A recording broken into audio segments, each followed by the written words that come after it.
আব্বা, তুই রাগ করিস না। তুই বড় হ, তোর আমি একটা গিয়ারওয়ালা সাইকেল কিনে দেবো।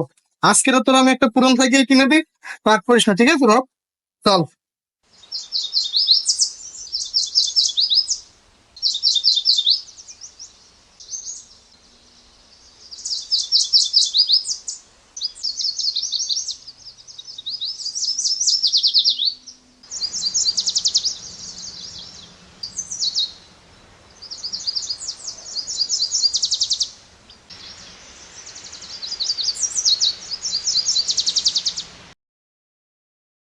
ওই সাইকেলটা দেখি। আচ্ছা, তোর এই লালটা পছন্দ হয়েছে? হ্যাঁ ঠিক আছে। হ্যাঁ 10টা সাইকেল পাঠাই দেওয়া লাগবে তো। দেবা আনে, সাইকেলের অভাব নাই, বসুর সাইকেল আছে এই জায়গায়। ছোট বড় মিলাই দিব আনে 10টা সাইকেল পাঠাইয়া। আচ্ছা পাঠাই দেবো আনে, রায়ন কাস্টমার আইছে হাতে। সালাম আলাইকুম ভাই। ওয়ালাইকুম আসসালাম।